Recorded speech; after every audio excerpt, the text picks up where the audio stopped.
After abandoning me at age 5 to raise my perfect brother, my bankrupt parents crashed back in my life after 25 years.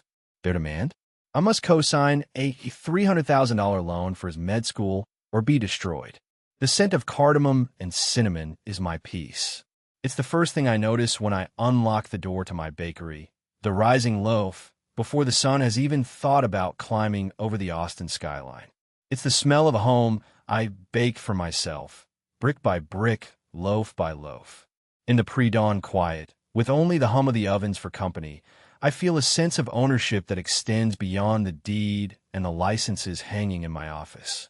This place, this life, it's mine. I built it from flour, water, yeast, and a stubborn refusal to break. My customers know me as Alara. They see a woman of 30 with flour perpetually dusting her dark hair, a ready smile, and an uncanny ability to know whether they need a flaky croissant to celebrate a small victory or a dense, dark rye to get through a tough day. They see success in the bustling tables and the line that sometimes snakes out the door. What they don't see, what no one sees, is the ghost that lives behind my eyes. It's a phantom limb, an ache for a connection that was severed so long ago I barely have the memories to sustain it. Sometimes, through the flour-dusted glass of my front window, I'll watch a family walk by. A mother will instinctively reach out to straighten her son's collar, or a father will lift his daughter onto his shoulders. In those moments, a question I've buried long ago whispers from the shallow grave I dug for it. Why not me? I have a family, a real one. John and Mary, my adoptive parents, are the anchors of my life. They found me at 8 years old, a quiet, watchful girl in a state-run home who had learned that trusting adults was a fool's game. They taught me what love felt like. Not a transaction, not a reward for being quiet and unobtrusive, but a steady, unconditional warmth. They're the reason the rising loaf exists. Their belief in me was the seed money for my entire life. But the ghost of the other family, the biological one, has never fully faded. It's in the way I flinch at sudden, angry voices. It's in the deep-seated fear of being a burden, a fear that drives me to work harder than anyone I know. And it's in the memory, a shard of glass in my mind, of a gray, drizzling day when I was 5 years old. That's where my story really begins. Not in the warmth of my bakery, but in the cold, sterile silence of a car. I was 5. My brother, Lucas, was a newborn, a tiny, screaming creature who had absorbed all the light and warmth in our small house. Before he arrived, I was the center of a small, quiet universe. After, I was a satellite knocked from its orbit, drifting into cold, empty space. My parents, Michael and Claire, moved around me like I was a piece of furniture they kept meaning to put in storage. I was a nuisance, a noise, a presence that was always in the way. The memory is fragmented, as a child's memories often are. I remember the slick, cold feel of the vinyl car seat against my bare legs. I remember my mother's hands on the steering wheel, her knuckles white. She didn't speak to me the entire ride. She didn't even look at me in the rearview mirror. The sky was the color of a dirty puddle, and the rhythmic thump of the windshield wipers was the only sound. Thump, thump, thump, thump, like a slow, sad heartbeat. We pulled up to a large, imposing brick building surrounded by a tall, iron fence. The sign read St. Jude's Home for Children. I didn't know what it meant. I followed her out of the car, my small hand lost in hers. Her grip was impersonal, like holding a bag of groceries. Inside, it smelled of bleach and boiled vegetables. A woman with hair like a steel gray helmet and a face devoid of expression spoke to my mother in low tones. I couldn't hear the words, only the finality in their cadence. Then, my mother turned to me. She crouched down, but not to hug me. Her eyes didn't meet mine. They focused on a spot somewhere over my shoulder. "You'll be better off here, Alara," she said, her voice flat. "Be a good girl." There was no hug. No, "I love you." No promise to return. Just a quick, dismissive pat on my head, a gesture one might give to a dog. Then she stood up, turned, and walked away. The sound of her heels clicking on the linoleum floor echoed long after she was gone. I watched through the wired glass window as her car, pulled away from the curb, shrinking into the distance without a single backward glance. The iron gate clanged shut with a sound of utter finality. That was the day I learned the most important lesson of my childhood. I was disposable. My existence was an expense that had been cut. For years, I was that quiet, watchful girl. Every time a car pulled up, my heart would leap with a stupid, stubborn hope. But it was never them. John and Mary changed everything. They taught me I was worthy of love, that I was not a line item on a budget. They were and are my parents. And so, I built this life. A life of warmth and purpose. A fortress made of sourdough and sweet buns to keep the ghosts at bay. For 25 years, it worked. The silence from that other life was absolute, and I was grateful for it. Until last night. It was late. I was finishing the bookkeeping, the bakery wrapped in the peaceful dark of a Tuesday night. My phone buzzed on the counter. An unknown number. I get sales calls all the time, so my first instinct was to ignore it. But something made me swipe to answer. Hello. There was a half-second of static, a breath being taken on the other end. And then, a voice that was a key turning in a lock I'd forgotten existed. Alara? It's your mother. The floor of my bakery, the one solid thing in my world, seemed to tilt beneath my feet. Her voice was just as I didn't remember it. Not the flat, dismissive tone of my last memory, but a new one, strained and falsely warm. It was the voice of a stranger reading a script. I couldn't speak. A quarter-century of silence had just been shattered, and the shrapnel was flying through my mind. Why now? How did she get my number? What could she possibly want? Are you there, Alara? She asked, the feigned concern cracking under the pressure. My first instinct was primal. Hang up. Block the number. Pretend it never happened. But a colder, more curious part of me took over. The part of me that had learned to survive at St. Jude's. Why are you calling me? My voice was steady, but it didn't feel like my own. An awkward pause stretched across the line. We need to see you, she said finally. It's about Lucas. It's important. Lucas. The name was a punch to the gut. The reason. The replacement. I don't see what could possibly be important between us, I said, the ice in my voice sharp enough to cut glass. Please, Alara, she pleaded, and I could hear the desperation leaking through. Just one meeting. For your brother. Against every instinct, against every scar on my soul, I heard myself agree. Maybe it was the morbid curiosity. Maybe it was the part of that 5-year-old girl who was still waiting for an explanation. Or maybe, just maybe, it was because for the first time in my life, they were the ones who needed something from me. The power dynamic for the first time in 25 years had finally shifted. The call ended, and I stood in the quiet of my bakery, the scent of cinnamon and cardamom suddenly smelling like a cage. The ghosts were no longer at the bay. They were inside. The coffee shop was a neutral zone, a sterile, impersonal space of polished chrome and bland art. I chose it specifically for that reason. There were no memories here, no warmth to be tainted. I arrived 10 minutes early, ordering a black coffee I had no intention of drinking. I sat by the window, watching the world go by, my heart a cold, hard knot in my chest. I wasn't nervous. I was bracing. It was the same feeling I used to get at the orphanage when the head matron's footsteps stopped outside our dormitory door. They walked in precisely at the appointed time. My father, Michael, looked older than his late 50s. His shoulders were stooped, his face etched with a permanent, low-grade anxiety. My mother, Claire, was pale, her hands clutching her purse like a life raft. She had practiced a smile, but it sat awkwardly on her face, a brittle thing that threatened to shatter. They saw me and hesitated, two actors who had forgotten their blocking. I didn't stand. I didn't smile. I simply pointed to the two empty chairs opposite me. Sit down. My voice was harsher than I intended, but I needed to establish the terms of this encounter from the outset. I was not the 5-year-old girl they had left behind. I was the woman paying for this coffee. They sat a synchronized movement of unease. Thank you for coming, Alara, my father began, his voice raspy. I know this must be... You have no idea. I cut him off, my gaze unwavering. Let's skip the small talk. You said it was important. You said it was about Lucas.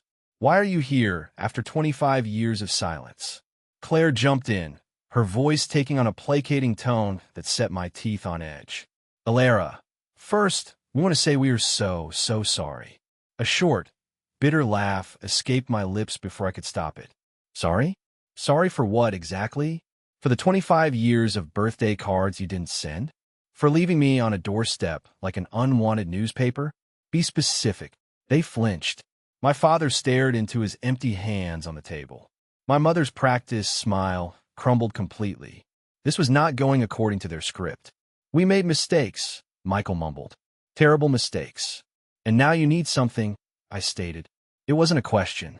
Claire took a deep breath, steeling herself. It's Lucas, she began, launching into a story about his brilliance, his dedication. He had been accepted into a prestigious medical school, his lifelong dream. He was going to be a doctor, a healer. She spoke of him with a reverence, a glowing pride that was utterly alien to me. He wasn't just their son. He was their masterpiece, their redemption. I let her speak, my coffee growing cold, my patience wearing thin. I could feel the shape of their request forming in the air between us, a monstrous, ugly thing. And then they laid it on the table.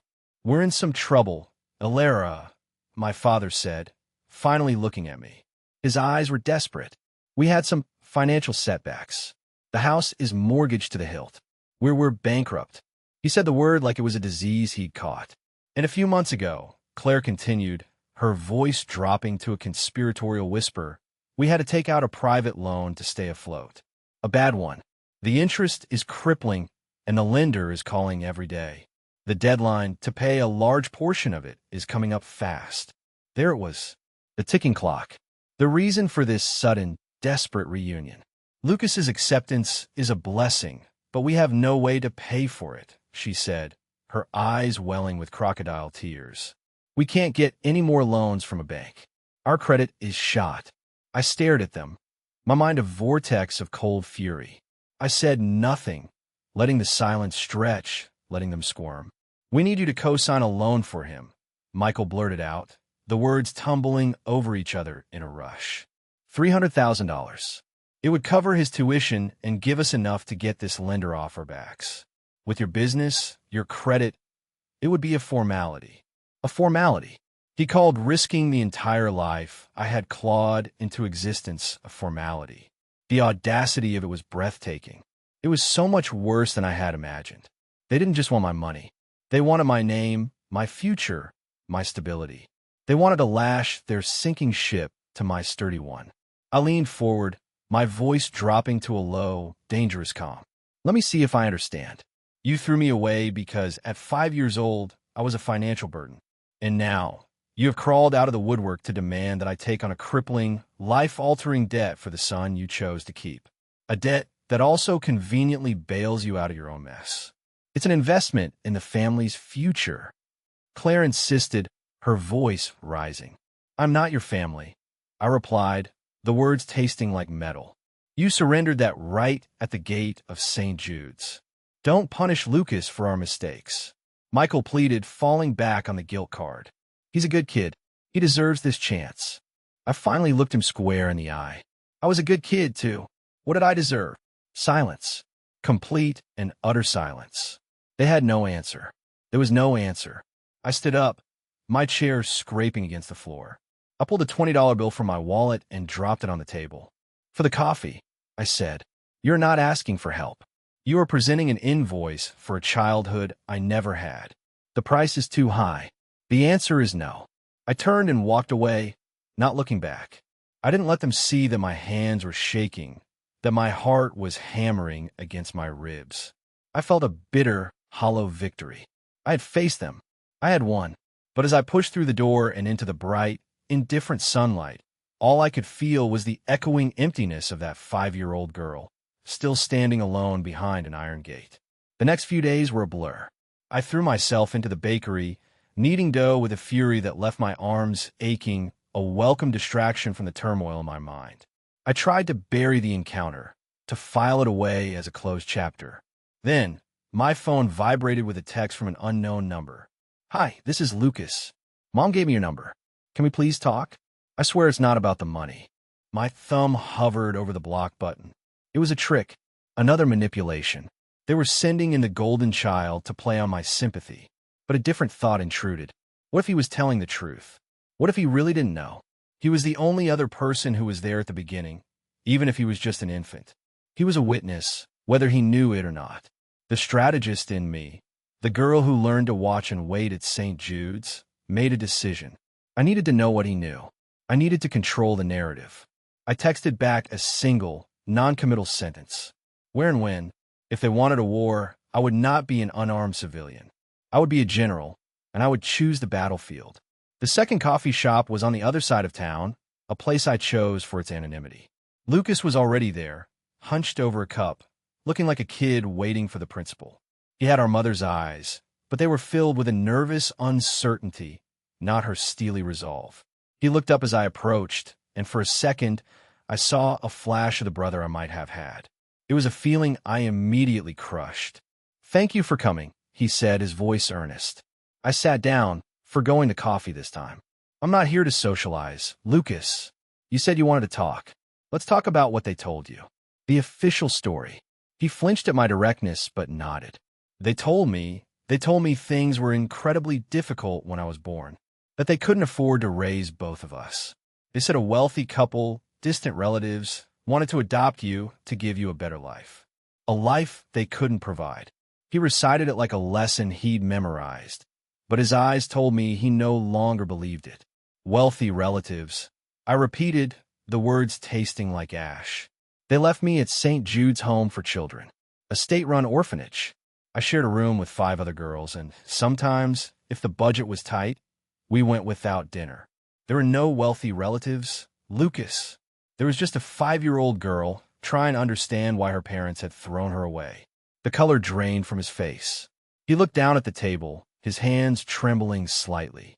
"I didn't know. I swear to God, Alara, I never knew that. They didn't want you to," I said, my voice softening slightly despite myself. "The story is easier if they aren't the villains." He looked up, his eyes filled with a dawning horror. "Yesterday, they told me they found you and you refused to help. That you were successful and selfish. They didn't tell me why. They just said you owed them." "I don't owe them anything," I said. "And neither do you. You didn't ask for any of this." He was quiet for a long time, processing a lifetime of lies. "I'm so sorry," he whispered finally. It was the first sincere apology I had received, and it came from the one person who had nothing to apologize for. His shock gave way to a quiet anger. That night, fueled by a righteous need for the truth, he went home on a mission. It wasn't an accident. He told me later he felt like an archaeologist digging through the ruins of his own life. He went into the garage, into the dusty boxes marked old files. He was looking for anything, a letter, a photo, a document that would prove what I'd said. And he found it, tucked away in a folder of old bank statements. He found the documents for a second mortgage on their house, dated 15 years ago. And beneath it, a business plan for Claire's lifestyle consulting. It was a vanity project, a fantasy of being a high society guru, and it had bled them dry. He also found a yellowed, brittle letter from our grandmother, written shortly after I was born. In it, she talked about the house, her only real asset, and her explicit wish that it would one day provide a secure start in life for both of her grandchildren. Lucas took pictures of everything with his phone and sent them to me without a word. The images were a gut punch. They hadn't just abandoned me. They had stolen my grandmother's wish for me. They had gambled away my potential inheritance on a dream, while I was living their nightmare in a state facility. Their desperation now made perfect, sickening sense. And when their perfect son confronted them, when they realized their manipulation of me had failed, they escalated. They declared war. It started with a GoFundMe page. "Help our son become a doctor, betrayed by family." The photo was a professionally taken shot of them, with Lucas, the 3 of them a portrait of familial bliss. The text was a masterpiece of manipulative fiction, painting me as a cold, heartless millionaire who had turned her back on her ailing parents and was actively sabotaging her brilliant brother's future out of spite. They shared it everywhere. Local community Facebook groups. They tagged my bakery's business page. Old friends of theirs, people I'd never met, started leaving one-star reviews on Yelp and Google, filled with words like ungrateful and shameful. I watched this digital assault with a strange, detached horror, but it became real, terrifyingly real, on Thursday morning. An email landed in my inbox. The subject line was "Review of our catering contract." It was from a large tech firm downtown, my biggest and most reliable client.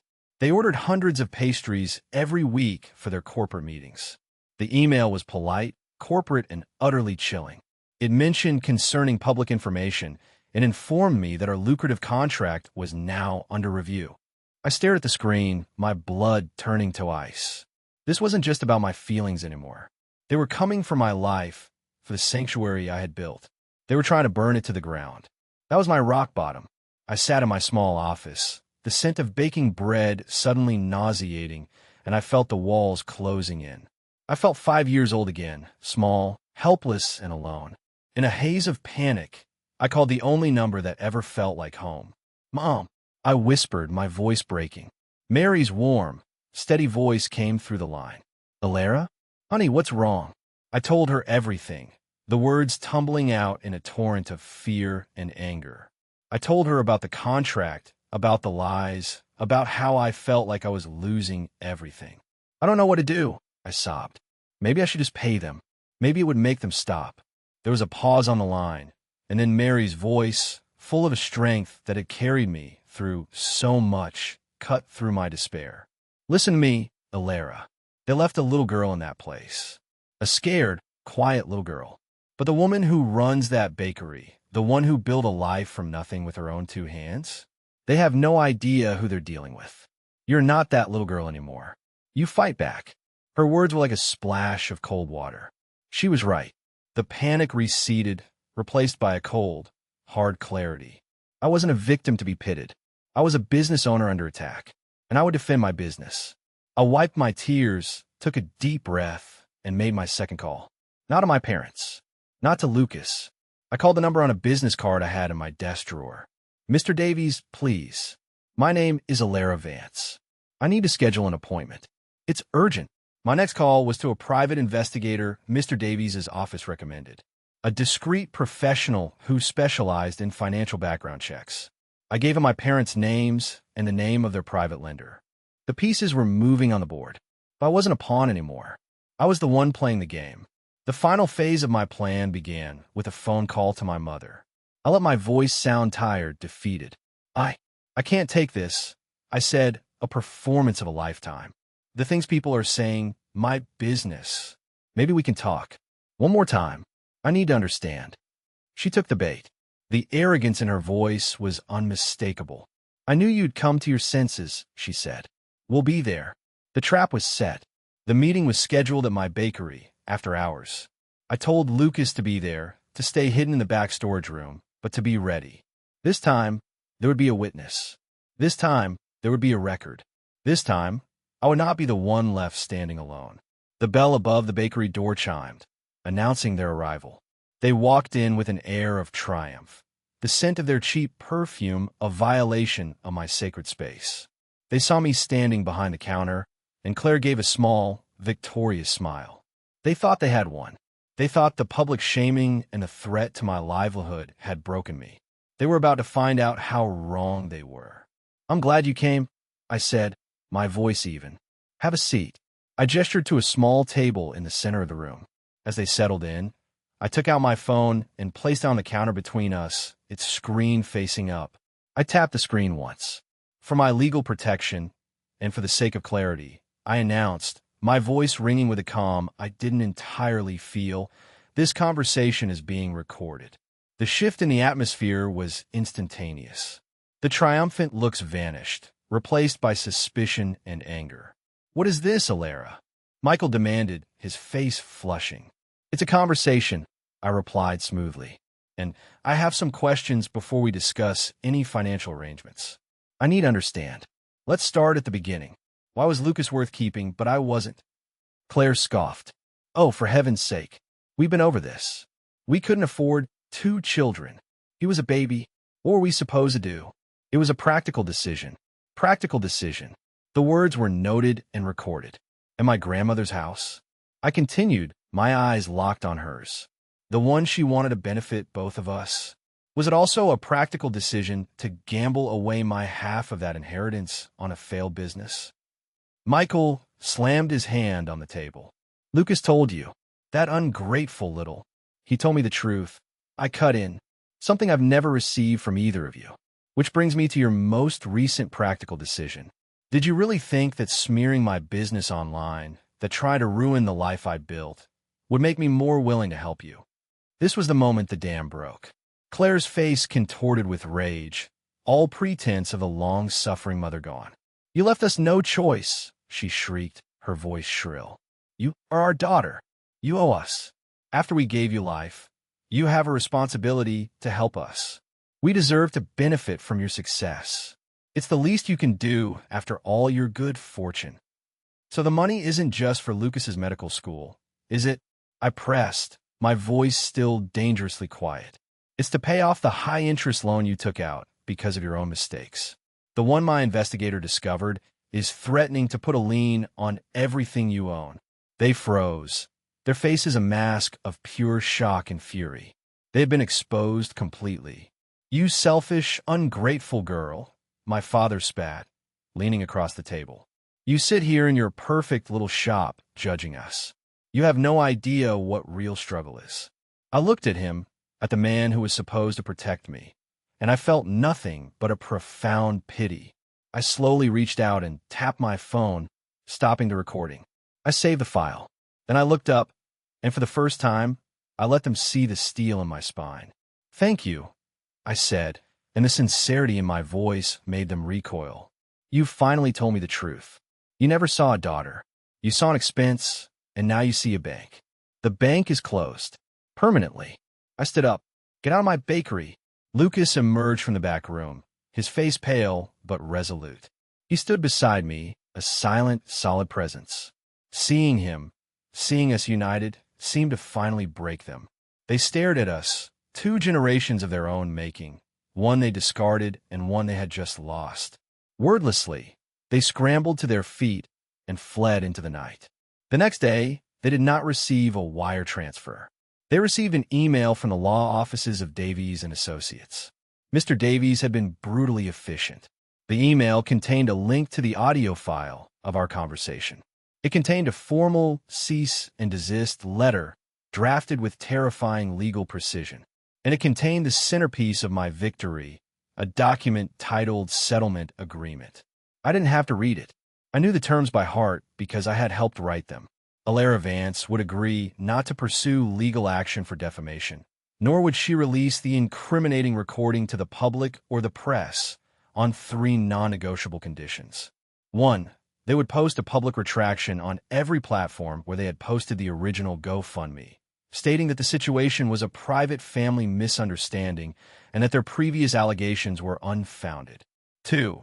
They would sign a legally binding agreement, relinquishing any and all future claims, financial, hereditary, or otherwise, on me and my estate for the rest of their natural lives. 3. A strict, legally enforceable no-contact order. Any attempt to contact me, my brother, my business, or my adoptive family, directly or indirectly, would render the agreement null and void, and my lawyer would be authorized to proceed with the full force of the law. It was checkmate. They had no move left to make. 2 days later, a courier delivered a manila envelope to the bakery. Inside was the agreement, signed, dated, and notarized. Their spidery, desperate signatures were the most beautiful thing I had ever seen. The public retraction went up that same afternoon. I forwarded the link to my corporate client with a simple message. Thank you for your patience while I resolved a private family matter. The contract was reinstated the next day. I never saw Michael or Claire again. Their fate with their creditors was no longer my concern. They had become ghosts once more, but this time they were banished, powerless. Lucas and I started over. He unenrolled from the expensive private school, opting for a state university he could afford with his own loans and part-time work. He was determined to build a life on a foundation of truth.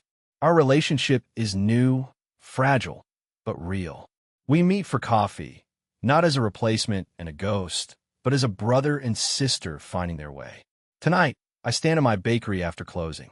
The air is thick with the comforting scent of cooling bread. A few months ago, this sanctuary felt like it was under siege. Now, it feels more mine than ever. My victory wasn't loud or explosive. It was quiet, legal, and absolute. For 25 years, they held a ghost power over me. But in the end, I learned the most important business lesson of my life. Know your worth, set your terms, and never be afraid to write your own contract. My life is not a debt to be paid. It's a legacy to be built.